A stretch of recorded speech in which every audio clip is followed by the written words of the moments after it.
Jason, if you're struggling with grief, relationships, stress, which I don't think you have any of that, or you're having trouble sleeping or meeting your low goals, online therapy could be for you. BetterHelp is secure online therapy that offers video, phone, and even live chat sessions with a licensed professional therapist. BetterHelp will assess your needs and match you with your own accredited therapist, and you can be matched with a therapist in under 48 hours. There's no waiting room. The service is available worldwide, and you can log into your account anytime to message your therapist. You'll get timely and thoughtful responses, plus you can schedule weekly video or phone sessions. BetterHelp, H-E-L-P, is committed to facilitating great therapeutic matches, so they make it easy and free to change therapists if needed. We've all been there, haven't we? It's more affordable than traditional offline therapy, and financial aid is available in your area. Visit BetterHelp.com/howlong and join over 2 million people who have taken charge of their mental health with the help of an experienced professional. How Long Gone is sponsored by BetterHelp, and our listeners get 10% off their first month of online therapy at BetterHelp.com/howlong.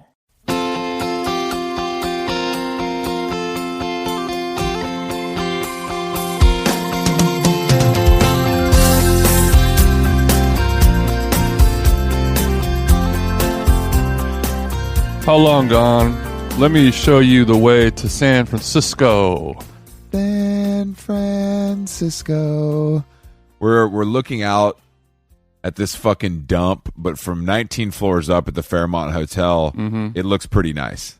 It does look nice. San Francisco, good from afar, but far from good, as they say.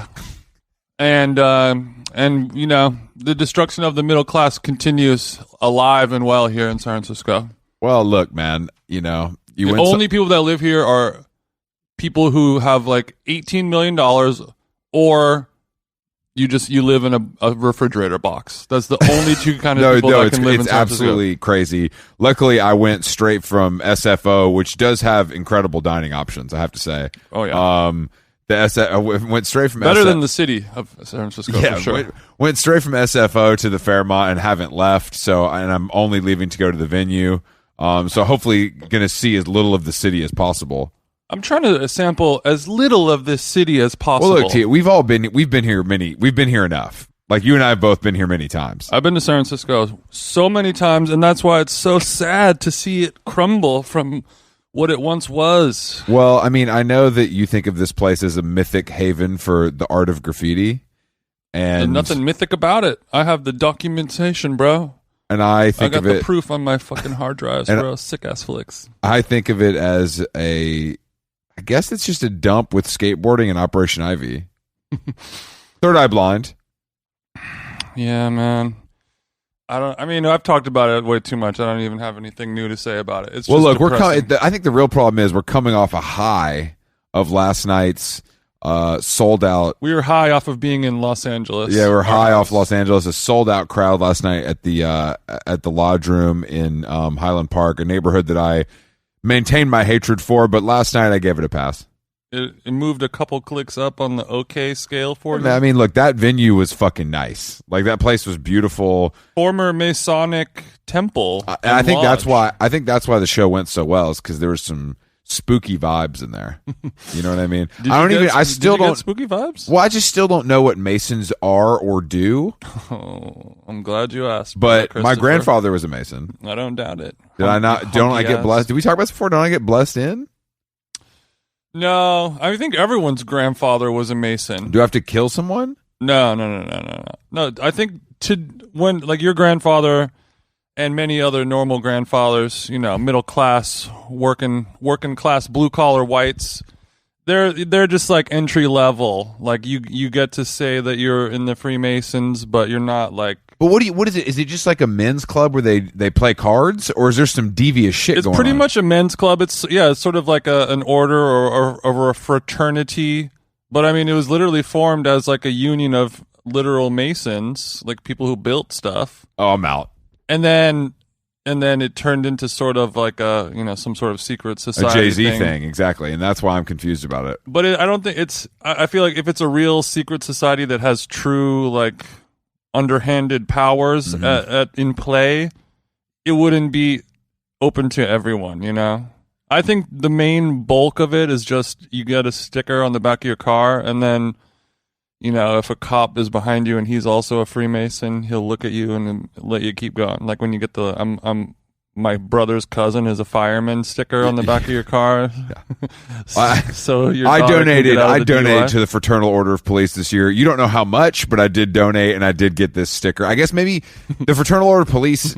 They call me all the time. Do they? The police union. You just pick up and say, "Fuck 12, a cab." They called me like 3 years ago, and they're like, you know, will you donate? And I was like, okay. And then that was it. I never donated. I was just. They're like, well, we take credit cards over the phone. You're like, oh, I don't have a credit card. I'm sorry. I thought this they mailed something to my house. They're like, is it okay if we mail something to your house? And for some reason, he just wouldn't give up. So I just said, okay, fine. And then they call me like once a month. That's how I became a Jehovah's Witness. Actually, they kept coming to the door. And I was like, look, okay, fine, I'm in. There's a Jehovah's Witness place close to my house in Glendale, and they will mail me handwritten letters.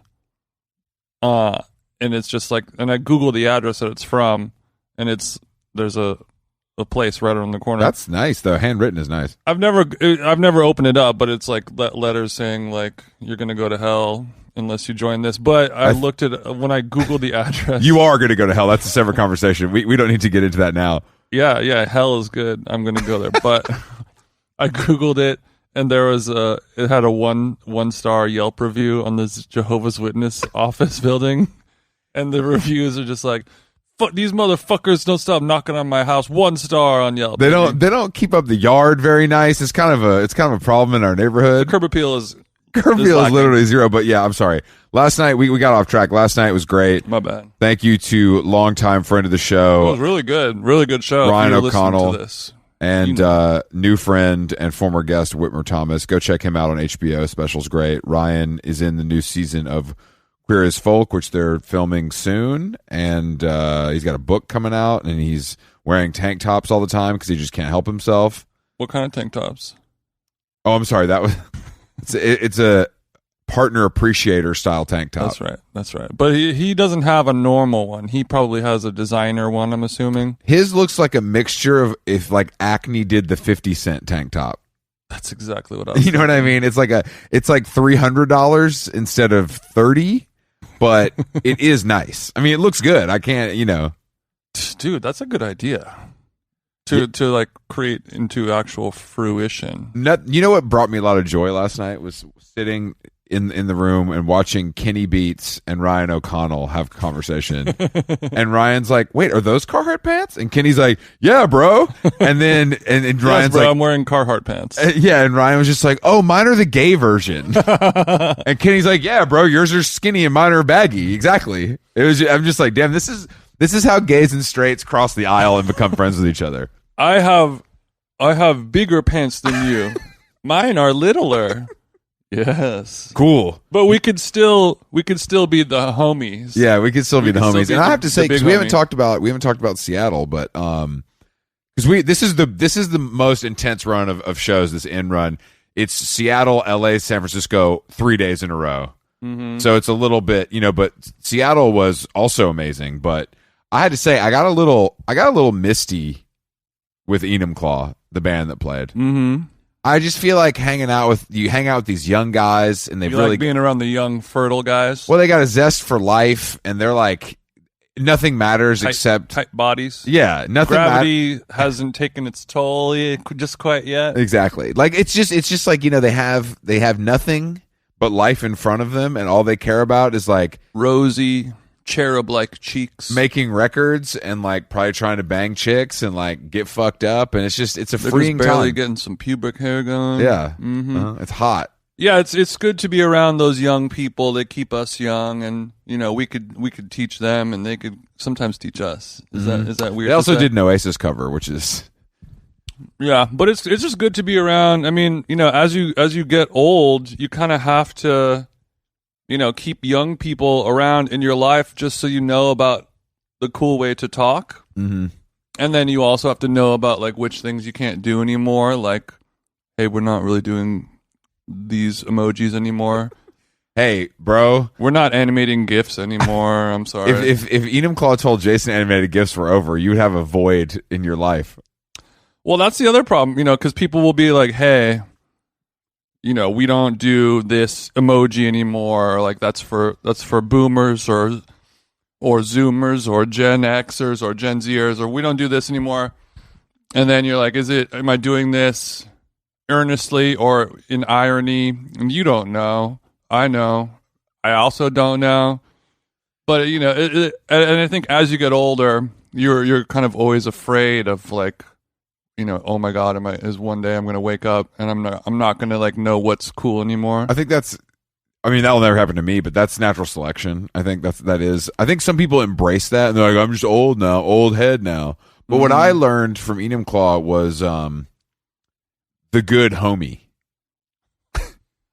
I didn't learn that. Well, big homie knew that. Well, I'm saying big homie is a normal one. Big bro is a normal one. Mm-hmm. The good homie I've never heard before. This is the good homie. Yeah, and I thought you and I both were like, oh, does that mean this guy's like the drug dealer? Sure. And it was literally like, nah, he's just like the nicest guy in the group. So he's the good homie. Yeah, because before, I guess in our generation, whoever the nicest guy is sort of becomes the punching bag. Like, you're the one who has to like drive. Mm-hmm. You're a pussy. When we're all fucked up, you're the one we were all going to sort of walk all over and take advantage of a little bit, only simply because you will let it. Yeah, you didn't. Yeah, exactly. But now people are so woke and they're so healthy mentally that they congratulate this kind, vulnerable soul by crowning him the good homie.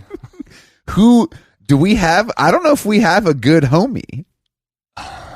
I'm not the good homie. Hell no. You're a dick. Yeah, who do we have that is the nice, everyone I know is who's the nicest person I know? I think the good homie. What a fun question. I think the good homie might only exist in these younger circles because life hasn't ravaged them yet.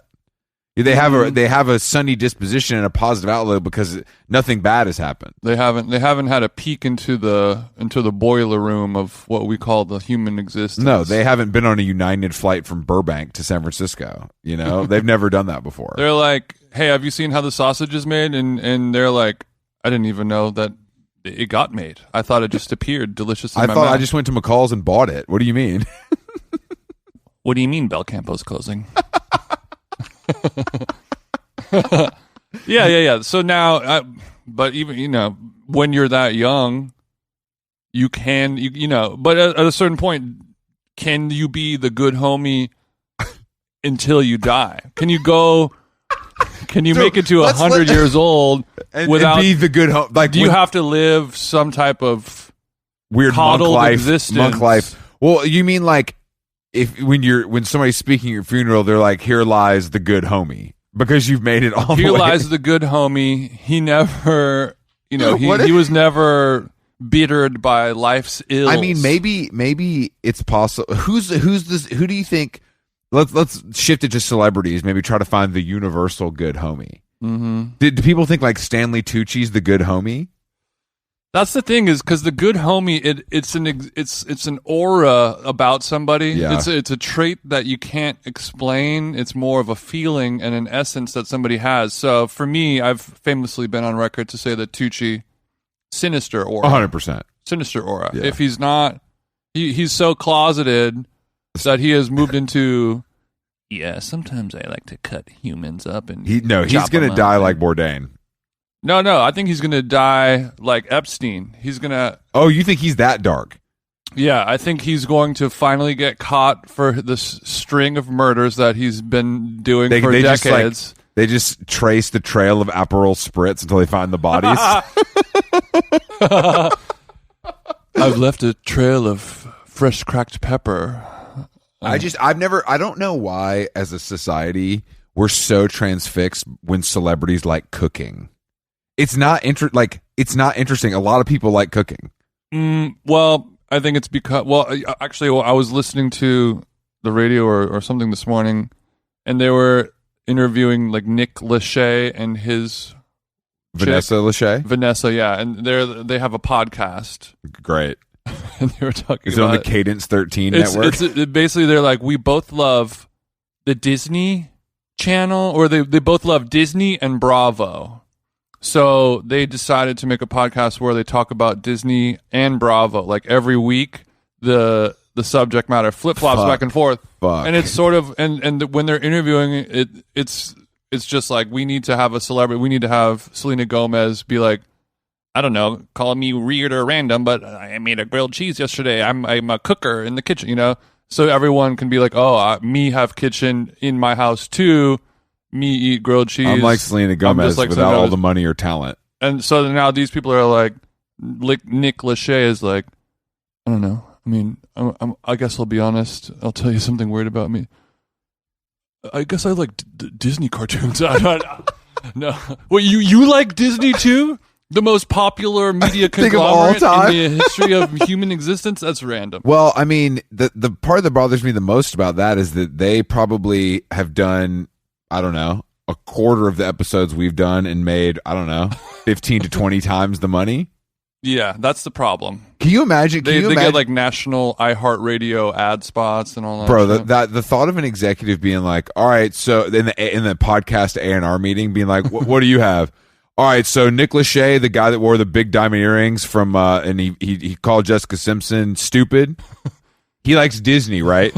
And his wife, she was on Dancing with the Stars. She's kind of like a poor man's Chrissy Teigen. Mm-hmm. She likes Bravo. Mm-hmm. They're going to talk about it every week. And they're like, whoa, that's weird, because I think I read somewhere that Chrissy Teigen also likes Bravo. They're like, no fucking way. Do you think Teigen would come on? Yeah, because sometimes it's weird, like, I grew up watching Disney, and now that I started a family with my best friend, now that my best friend and I have little Nicks of our own, we get to watch Disney again with them because they like the Disney. It's like I'm seeing it through a whole new set of eyes, man. You know what I mean? Like, have you ever looked like? And we could do a whole episode just about that, man. Thing is, we joke about Nick Lachey. Nick Lachey is a very competent TV host in the way that like Mario Lopez is. Mr. Mario Lopez. Like they're just good at it because they're just like, because that's all they. You got Sugar Ray, you got Mario.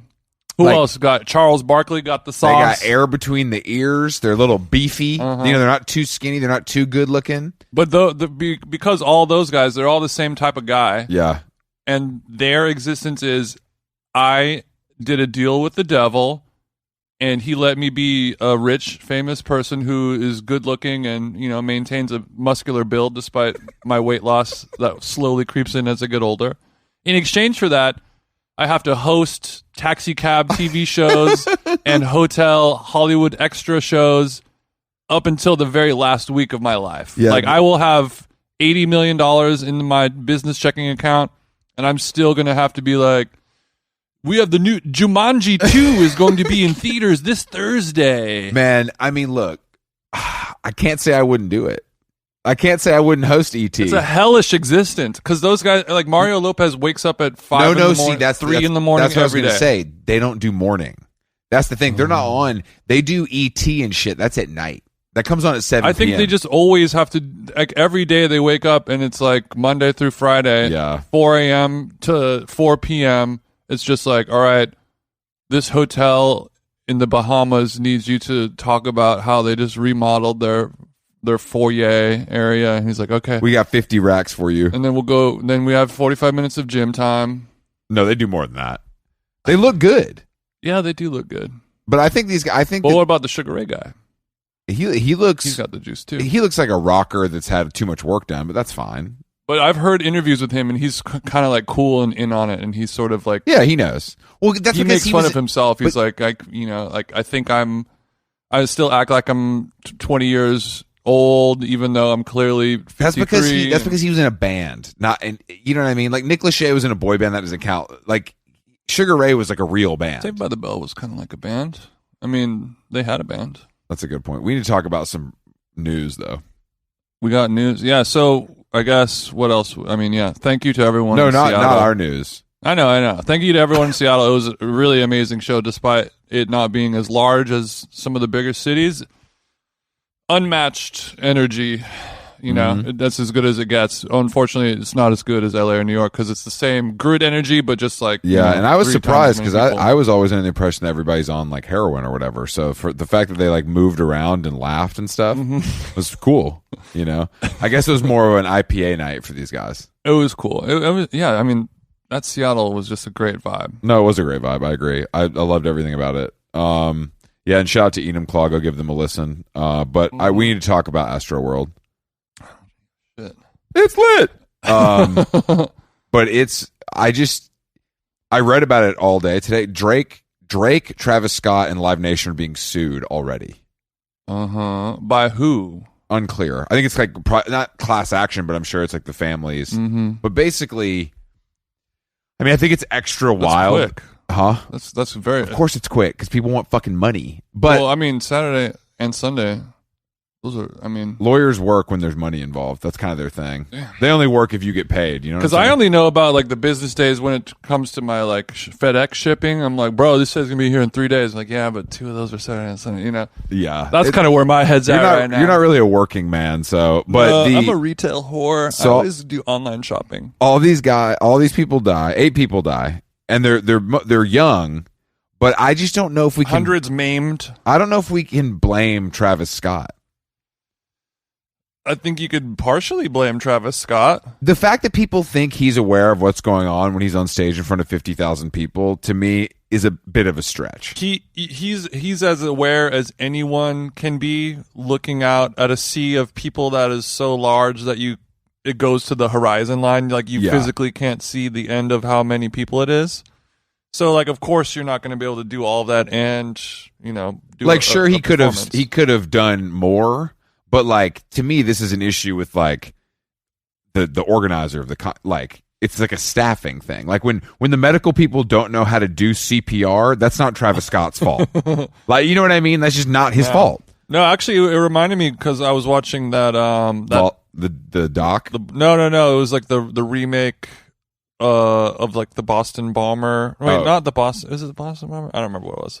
The guy that was in I, Tonya that played the doofus guy. Oh, that's Atlanta. That's the Olympic bomber. No, the Atlanta one. And it's such a very similar, exactly like what it described with Astroworld. Like one guy was like, "Hey, there's a bomb here," and he's like yelling at everybody like, "Let's go!" And it's just a crowd full of people watching a band play. Like, "All right, guy, you're crazy," and like.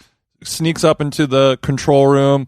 There's a guy filming it. The sound guys. He's like, there's a bomb is about to blow up. You're gonna die. And they're like, get out of here, man. And that's when Drake comes out and they do sicko mode together.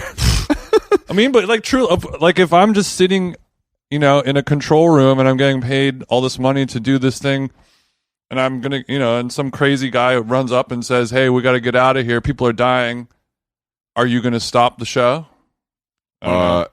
Well, people are just like, oh, it's money. And I'm like, guys, I don't think Travis Scott's worried about the money. I think Live Nation is worried about the money. I don't. At that point, it's not money. Like Live Nation has so much money that. Well, I just think that the other thing, my favorite thing is the rumor where it's like, yeah, there's a guy running around just poking people with a needle. That could happen. That is a lot. That is a fucking old. That's like the. How do you know? Because it's fake. That's not real. How do you know though? Because that is like a literal old wives' tale that they say to like that's not. Also, it's like the equivalent of reading complex news, and it's like reports are being that we found some apples with razor blades. Yeah, it's at Astroworld. literally apples with razor blades. It's like, guys, you're telling me someone is going to waste drugs they paid for to put it in for what reason? I mean, that's like biological terrorism. I think that happens. Do you think anybody that goes to Astroworld is smart enough to even know what biological terrorism is?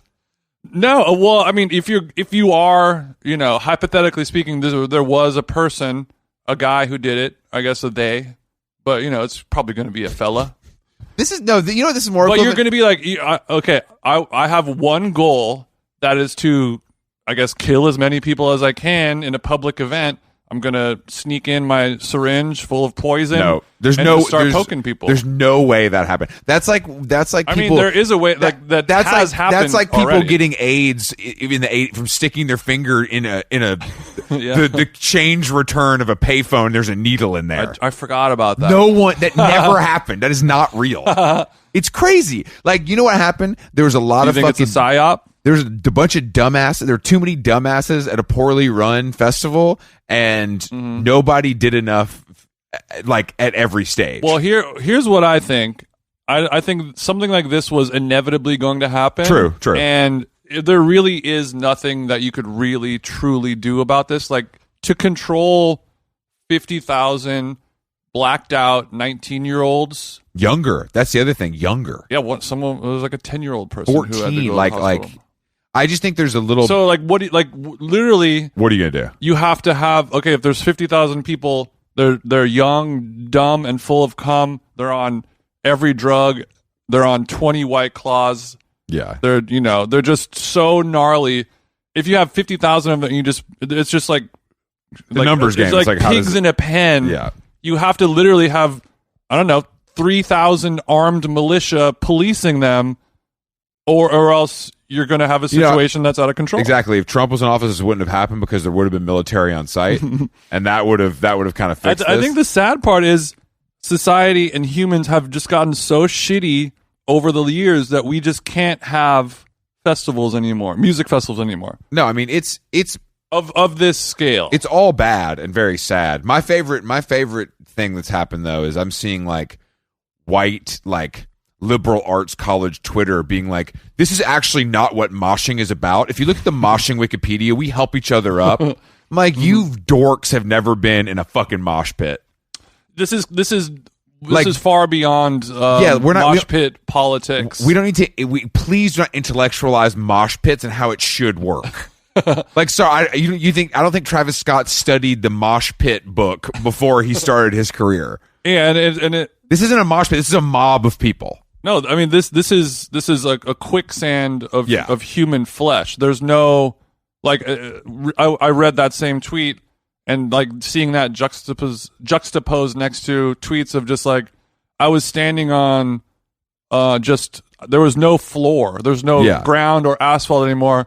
And you're not just standing on bodies, you're standing on bodies on top of bodies. There's two layers of human bodies that you're standing on, and you can't move your arms up or down. Like if your arms are at your sides, they're staying at the sides. They're staying at the sides. If your hands are in the air, your hands are just in the air until this is it's all done. That's not a mosh pit. We've been in a lot of mosh pits. And there's just like human sinkholes that no, it's wild. The power of 50,000. It's like being in the ocean. You just toss around like a rag doll. There's nothing you can do, and it's not the same as like, oh, like that guy just got pushed on the ground. Let's make sure we go pick him up. Yeah, this isn't next youth time. today at CBGB's in 1988. Like this is like 50,000 people on drugs.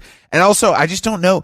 It's getting to the point though. The way they're talking about it is a little bit like blaming school shooting on video games. You know what I mean? And blaming like Tipper Gore, like rap music lyrics. It's like a little bit like Travis Scott saying it's lit and screaming to get lit is like, I mean, I guess at a certain point, it's like, is there any personal responsibility? Like, I don't, if you're for Travis Scott, no, for the people that are people that go to this stuff, if you're over the age of 18 and you have a brain, like, not in this case, obviously, because this is like beyond that, but like, I just mean in general, is it like, are we that stupid that if Travis Scott says jump off a fucking bridge, we're going to do it because it's lit and he gave me a hard seltzer? Oh, for sure. That's the problem. Like, that's the real issue. Yeah, I mean that is the real issue. I mean, but that I think that the whole situation sort of it happened like 30 seconds into his set. Like he didn't really even like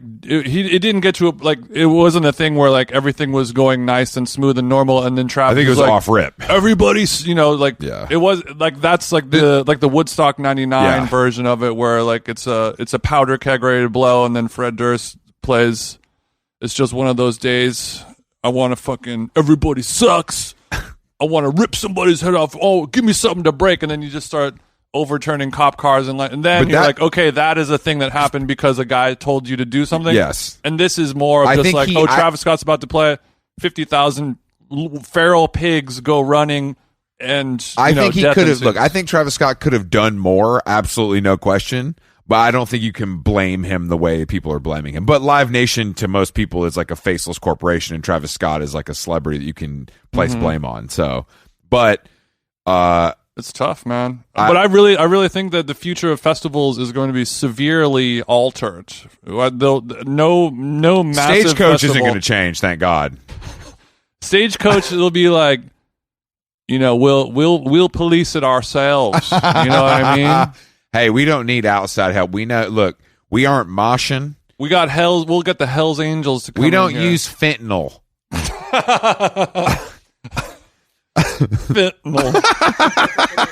No, but I mean, I do think that I don't know. I guess it's just like it's just been a very interesting the way that it's like obviously just like a sad story that's like kind of tragic, and the way that we're just so it's like ravenous trying to blame someone and like care what Kylie Jenner thinks about it. It's like, guys, people died, and there's all these reasons that are clear. It's not Travis Scott's fault. It's not Drake's fault. It's not. It's everybody's fault. It's the It's a bad thing that happened, and when millions of people see a bad thing that happened, and there's no way to compartmentalize and be like, this thing happened. Yeah, this is the reason why, and now that person is in jail. And now we can stop thinking about it. Like, we got justice. There's not going to be any more Travis Scott Jordans. Finally. But the problem is that now festivals are, a large gathering of 19-year-olds getting turned up is just a thing that we can't really do anymore. And which is I mean, I guess that is all that festivals have ever been. But I think that this is that. But and that's I think what we're saying is there's more of like a societal change in like behavior almost. Yeah. Like I would go to things when I was in high school that were like one day festivals where it's like Rage Against the Machine and Wu-Tang Clan and shit. And it's like mellow. Yeah. I mean, people since the dawn of time and human beings have always just thought that the future generations before you are dumber than your generation. Sure. And that's just how it is. And as time progresses, it seems to be getting dumber and dumber. So now, these 50,000 19-year-olds on Cacti are like, they're just like animals. They're just like, they have no human compassion. They have, obviously I'm stereotyping. No, the only thing they got people. compassion for is, if there's a sale at Union, that's all they. No, this is a little more low down market. Well, but sure, of course. No, I know it's down market. This is like the journeys in Lubbock, Texas. It's just interesting because Travis Scott was kind of untouchable. Like he makes pretty bad music. He's got like 3 good songs. He's very, very famous. He's got a baby with a Kardashian, and he had never had any issues publicly, like any negativity really. No, people thought he was a Satanist, but that's all people yesterday. I was reading the comments because he made a statement, like he didn't write this. I'm like, he can't read or write. Of course he didn't write this. Like, people are it's so insane that people think celebrities do anything for themselves. Like, it's not that insane because that's what we want. That's what we're led to believe. Sure, but the thought of Travis Scott sitting down on his fucking gaming PC, his Alienware gaming PC, and typing out an apology for people dying is so unfathomable in the scheme of things that to even pretend to believe that is so stupid.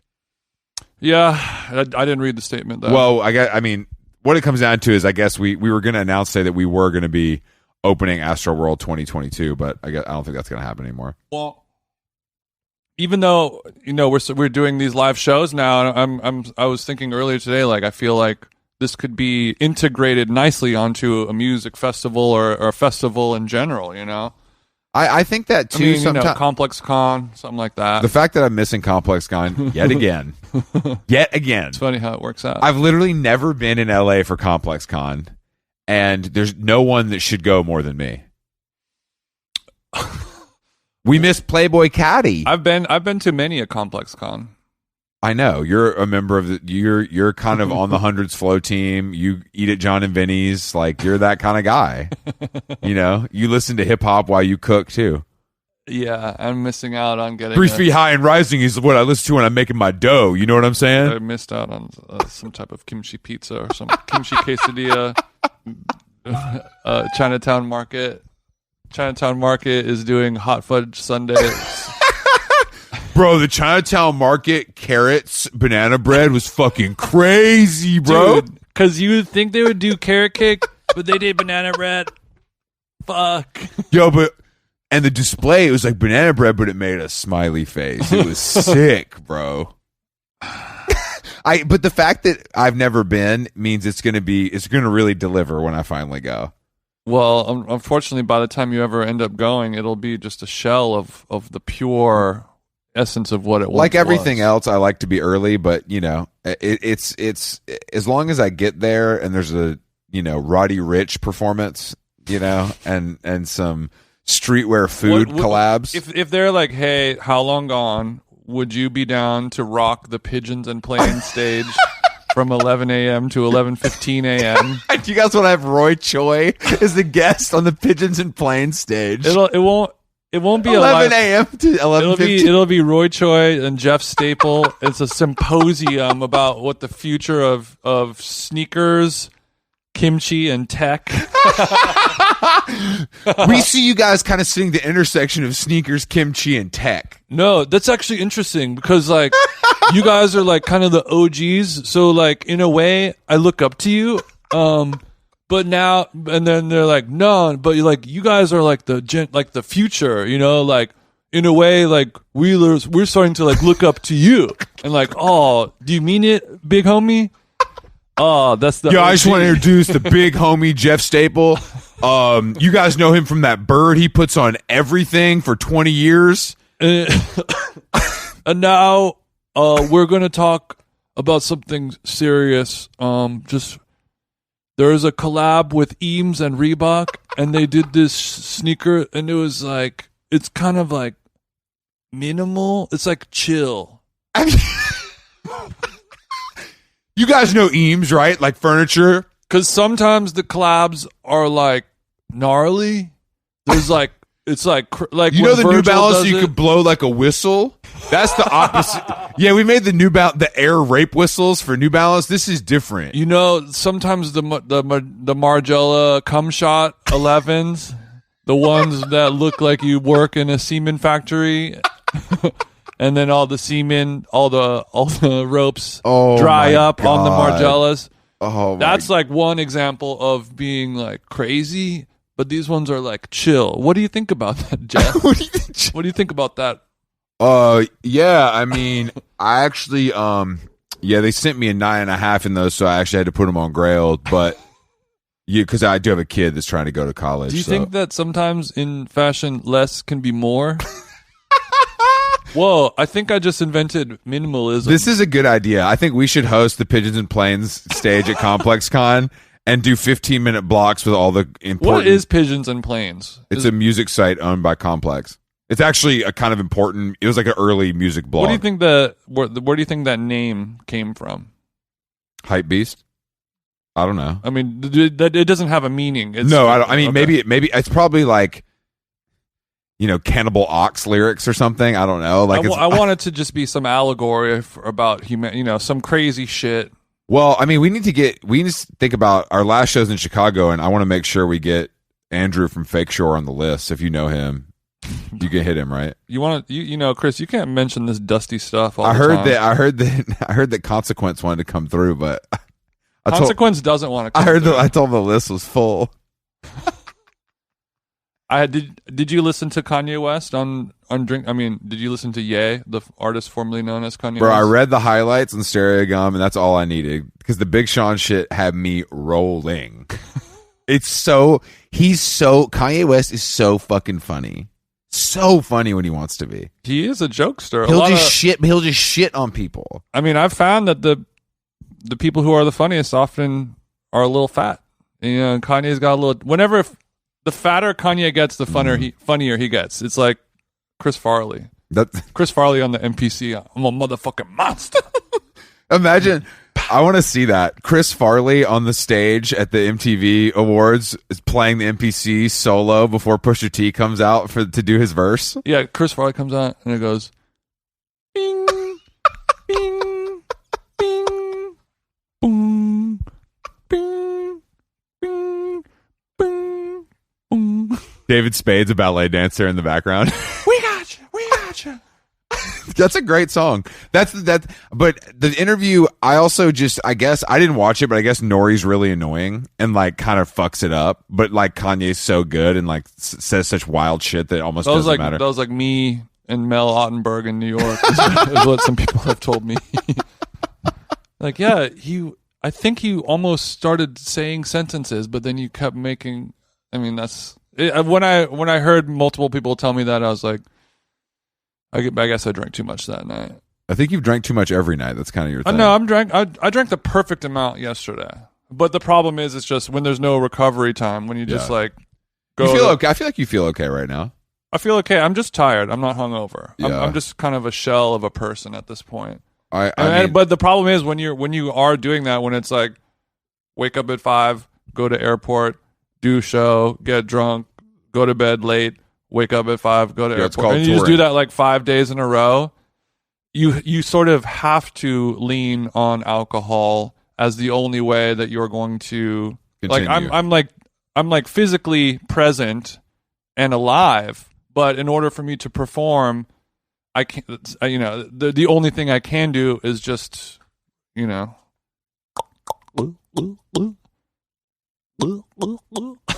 Don't top off the mic like that.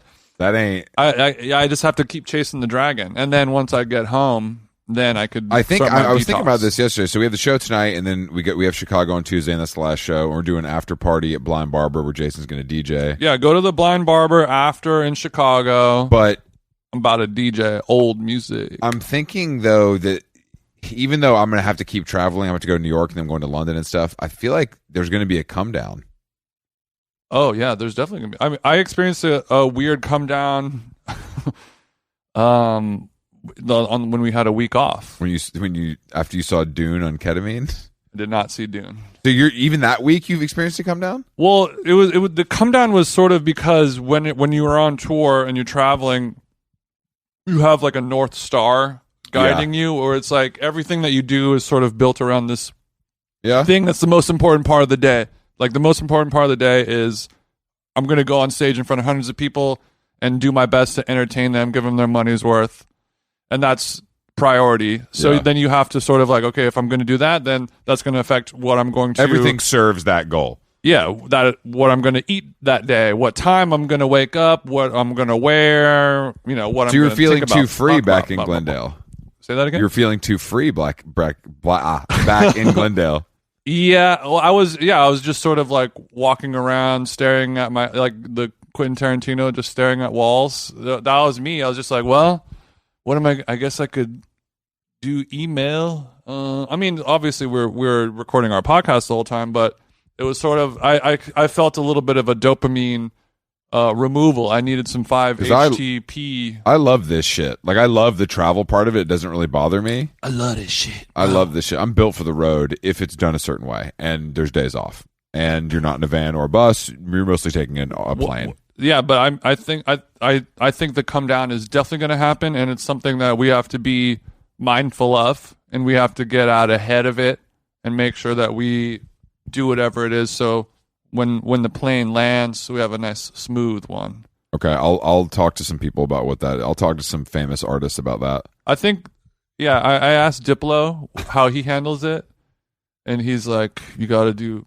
the B12 shot. But I think with him, he just doesn't stop.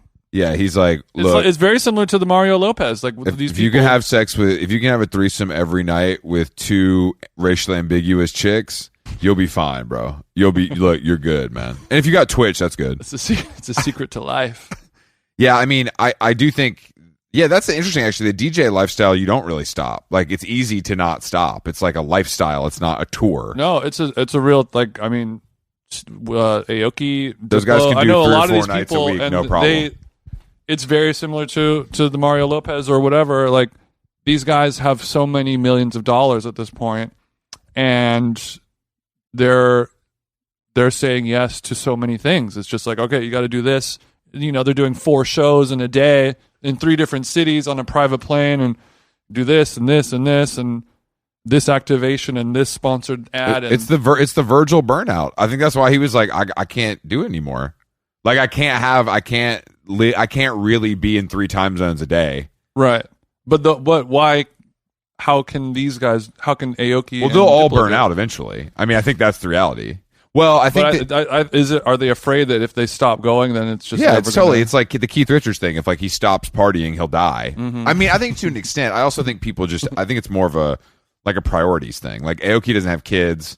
I'm sure he's just like, this is just all I know how to do. Mm-hmm. Like I don't know what else I would do. And the money's great. And also people like that, and might have a little bit of like the kind of adrenaline of working all the time is sort of what drives you, and it's like your comforting zone. It's bad, but it's what I have. It's bad, but I'll never be on that level of course. But I feel like the whole point is you get to that level where you have money and you have success, and you're supposed and to be able to chill, and then you can say, you know, what is it? Fuck you, money. That's what. But I don't think it's about money at that point. I think it's about relevancy and like being in the mix. Yeah. And I think that's the greater fear of like, if I take a year off, is anybody going to care anymore? And I always felt that I would never care about that, and I'm totally fine with not being in the mix. But now that I've been touching road and touching stage, and you know, we have a big audience of this now, I'm starting to understand it more. Totally. I saw you go into that birthday party last night, and you seemed very in the mix. Very mixy. I needed to dance to house music, all right? I saw you lose yourself in the music, and that's when I knew you still wanted to be in the mix, both behind the decks and on the dance floor. Want to make a podcast? Spotify's got a platform that lets you make one super easily, then distribute it everywhere, and even earn money. We like that. All in one place for totally free. It's called Spotify for Podcasters, and here's how it works. Spotify for Podcasters lets you record and edit podcasts right from your cellular telephone or your computer, so no matter what your setup is like, you can start creating today. Then you can distribute your podcast to Spotify and everywhere else, those other places that podcasts are heard. Video podcasts are also available on Spotify, and when you want to take conversations with your fans to the next level, Q&As and polls are the best way to get them talking. With Spotify for Podcasters, you can earn money in a variety of ways, including ads and podcast subscriptions. And best of all, it's totally free, zero catch. We've been using it ever since we started How Long Gone. And ever since I discovered Spotify for Podcasters, I feel like having the option of turning off the Q&As and the polls on the user dashboard has really helped boost my creativity and take it to another level. I highly recommend giving it a try. Download the Spotify for Podcasters app or go to www.spotify.com/podcasters to get started. Hey, Chris.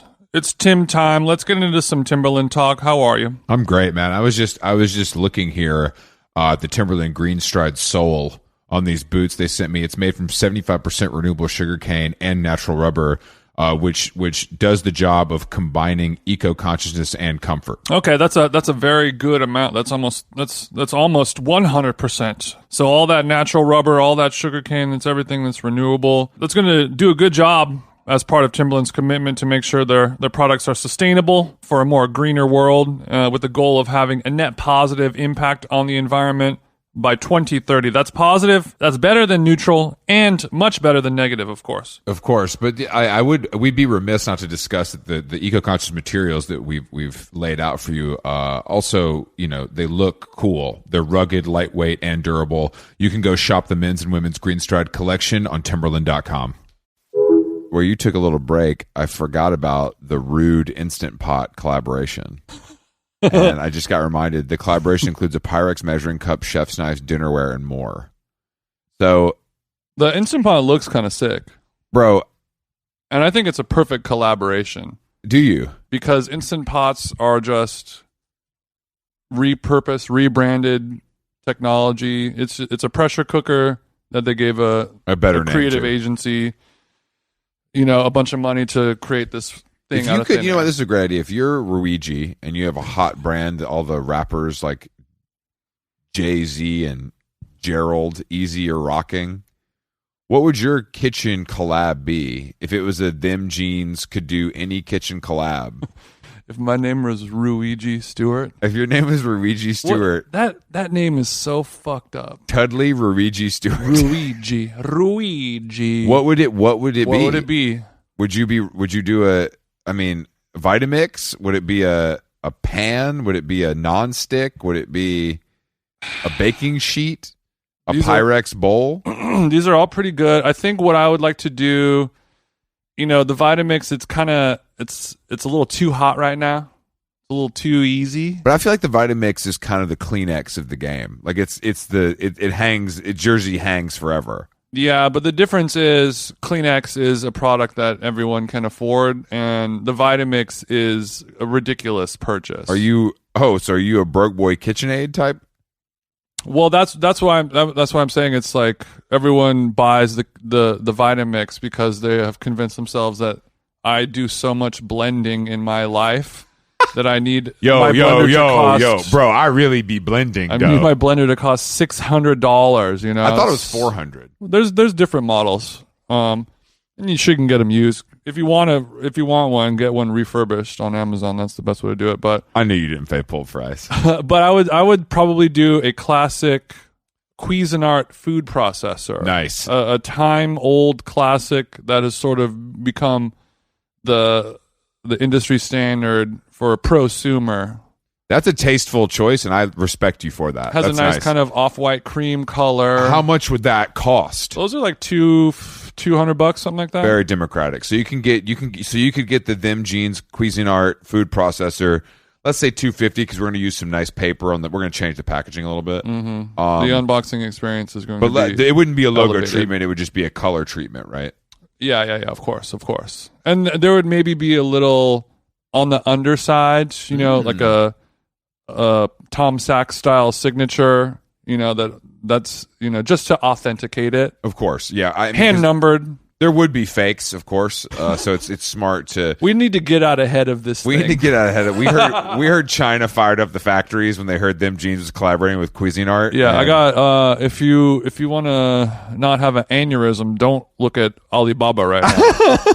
Jason, it's Chris. Don't look at Alibaba right now. Whatever you do, don't look at Alibaba. I did it. I looked at it. I think that that's cool. That's a good answer. So the Them Jeans food processor is something we're manifesting. That's right. Okay. Cuisinart. And also Cuisinart, what a cool name. Very cool name. It looks exactly like it sounds too, which is surprising. And it's also it's perfect for an elitist streetwear collab, because it's a word that not everyone can pronounce. Mm-hmm. So you feel like you're on the inner circle if you look at this word. And wait, now like, is this a three-way collaboration with you and Pleasures, or is this just you? They might get involved a little bit, but I think this is. I would love it to just have it be a TJ Hero product. Okay, just at this time. Yeah, at this time, just for where we're at as a brand right now, and I speak for Them Jeans as the chief. And I think your opinion is super important. But just at this time, I'm the kind chief. Of where we're at. I'm with the everything. chief brand officer of Them Jeans collaboration arm, and we're just going to pump the brakes a little right now. We got a little too much stuff out there. CB is my CBO. We got a little too much stuff out there, and we just need to pump the brakes. The Hello Kitty stuff's taking up a lot of time. Sometimes with collaborating, the art of saying no is one of the hardest things. Maybe that's life's greatest collaboration. Because I've been getting all these messages like, TJ, we got to do my chicken katsu sando. What? Do it like what? Like do kidding. It where? At the crib? Where do you do it? No, I'm just doing a bit. Oh, I'm sorry. And they're like, yo, I'm just thinking of food collabs. You know what I hate, Jason? Sando. The word. I also don't like the word sandwich, sando. You fucking losers. It reeks of Australian is the problem. It's taken over though. I feel like it's a word I would see on a menu. Yeah, it's like it has wine mom, like wine teen energy. I really don't like it. But I do like this collaboration idea. I think we could maybe get this going. Yeah, it'll be me, Emily Oberg. These are the kind of names that I'll talk to Ruigi and see what the numbers were on the Instant Pot, just to understand kind of where the marketplace is, kind of level expectations before we go into what the I meeting. think I'm gonna probably politely decline the advance in hopes of getting more on the back end. You want more points on the back end I of need the more sales. points because I feel confident that I'll be able to move units. Now, are we going to do, is this going to be like signings at Sur La Table and stuff, or are we going to think of outside the box? You know, is this going to be more of like a you and Wolfgang Puck hamming it up at Spago, selling the Cuisinart out the back? Jason, I've been using this Cuisinart ever since you was in diapers. Yeah, I think obviously Sur La Table is going to be great, and I want to do the whole activation where I have one of those microphones that's kind of taped to the side of my neck. What I can do for you as the chief brand officer is I'm going to get in touch with the Dean DeLuca parent company, see if we could do a Dean DeLuca holiday pop up, where the Dim Jeans Cuisinart food processor. I'm open to a raw space. Yeah, it's a raw space, but we can like get that like New York vibe. Like, remember when Felicity went there on her show? It's like NYC vibes. We could get some NYC vibes going for you. I think that would be cool. And then maybe something outdoor at the Grove. Oh yeah, Cali outdoor. For our listeners, this is just a real tantalizing episode so far. This is, because people are like, hey, we love your podcast. And the ones with the guests are good, but my favorite is just you guys talking and bullshitting. And then normally we are very good at doing that, but right now, I have to admit I'm not really bringing much to the table mentally because that's why I'm here to carry you to the top as usual. I'm saving all my fire for the stage. You're not supposed to say that. Well, I'm saying it, unfortunately. And like we were talking about before, you have to build your whole day around. Do you think Ellen does this? The top priority. Yeah, for sure. I don't know if she's a Virgo like me, but I need solitude to recharge before I hit the stage. No, I understand that. And I need solitude to recharge as well, and that's why I had an hour to myself this afternoon. Yeah, and I'm here with Bae, and yesterday was the first live podcast where she was in the audience. It was a little, because Alex, she was there in New York, right? The first one is always tough for both, because I'm sure I was wondering for her, it's kind of like these guys, they do this little fucking podcast. I hope TJ gets a job soon. She's still saying that. It doesn't matter how many people are there. So, and I'll be like, yeah, we sold out and we're doing this and we're doing this. And she's like, that's so great, But she doesn't know. Like, she's still in the back of her mind. It doesn't know what exactly to expect when she goes to see a How Long based Gone on that live outfit show. that she wore last night, she wanted people to know who she was. The first lady of podcasting. Dun, dun, dun, dun, dun, dun, dun, dun, dun, dun. I felt like motherfucking Barack. Yeah, and I brought. She had her Michelle swag on last night. This is Michelle. I understand this is a Chanel 2-piece skirt suit. God damn it. It's vintage. Michelle, you got me sprung. No, I was not smoking, Michelle. Yeah. So it, like for me, it's always like, oh my God, is she going to see what we're doing live in front of all these people and be like, I'm never sucking his dick again, or the metaphorical version of that. Sure. And then also like, oh, am I going to go and like all of the fans in the crowd are going to be like ugly and shitty, and I'm going to have to be like, well, my life partner's business, customer base is bad, and that's like, I'm still going to rock with them. He's my best friend, but I don't know if you guys I'm are gonna best look friends, at you a but that's little another bit. podcast. But I think that well, that is a fear. And but I'm like, am I going to say some shit that she's going to be like, I didn't know this is what you guys talked about, and we need to have a talk about us moving she's forward. like, Jason, look, I didn't know you were going to talk about jerking off on a scale to see if you lost weight after completion. I didn't know if you were going to do that, and now that you did it, I can't look at you the same. Measuring for weight and measuring for volume are two very different things. Ask my man Kenji about that. Kenji is like, no. We can't do it by volume. We have to do it by weight, and the cum is going to be in grams. not ounces. You've not lost cups. You've lost me. I don't know how the kitchen works. Your boy would be creating many milliliters of products. I understand that, but I think that is a fear, and I also think it's like it just compounds the pressure of a live performance. That's all. It's one more thing to have in the back of your head. But I felt pretty loose last night. I feel like you did too before. Yeah, for sure. In New York, I was fucking. You're a little nervous. I mean, it's just like, I don't know, man. It's so weird. You just know it's a lot of people. You have an NYC complex, though. Well, because it's the only performance that matters. Maybe you put too much weight in the people of New York and their. No, it's not even the people of New York. I think it's just like it's sold out well beforehand. Like you hear, it's also like a venue where you can like hear it's popping out there. You know what I mean? You're not like sequestered. Of all the zits on your back, this one was throbbing the most. Exactly. Yeah. It's like it's shout out to soft services. It's going. It's rumbling out there. People are. The stage is set. Yeah, that's all. But I mean, look, maybe that's the case tonight in San Francisco on a Sunday night at 7 p.m. I like that we have an early show.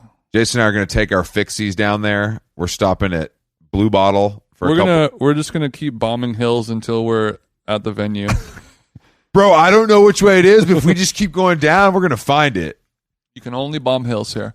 But luckily the show went well, and my girlfriend was like, "Wow, I'm proud of you. You guys did a great job. It was cool." She was drunk when she said it. There was lots of women in the crowd, and that was good. Some of them were attractive, and that was also good.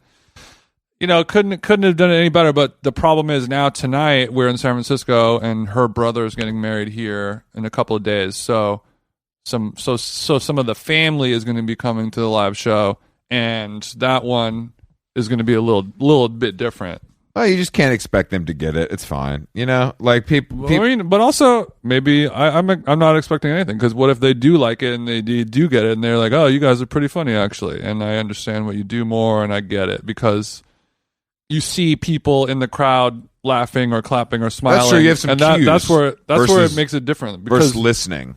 Yeah, like with old people, you either need to have the live thing to feel it, or it has to be on TV or in a newspaper. That's true. Like otherwise, like the podcast space is so virtual. It's just like, hey, I got this a retweet from this person. They don't really check out this blogs. Episode. Like, oh, yeah, great. Saying?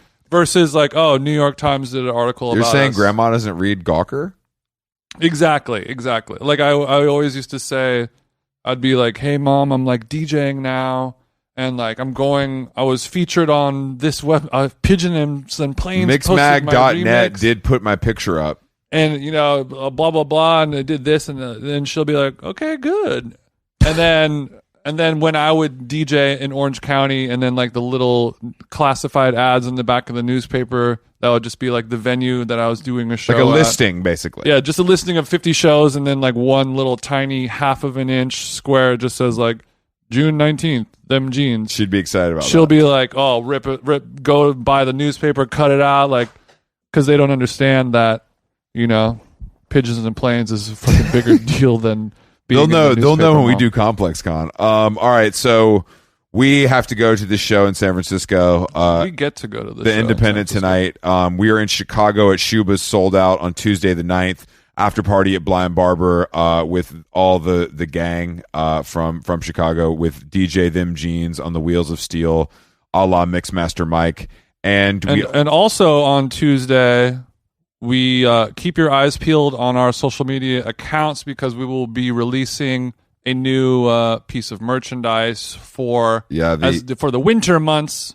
Yeah, it's a tour finale gift to you, the listener, that you are able to purchase that. It's a gray champion hooded sweatshirt with the classic Collegiate Gone logo in white. Mm-hmm. Something. Nice. It's I would call it a seasonless garment. I would call it perennial even. Ooh, yeah. But yeah, that will be on our website on Tuesday. We're looking at midday. But thank you guys for listening. Thank you guys. Time. Honestly, LA was amazing. Seattle was amazing. San Francisco is going to be okay.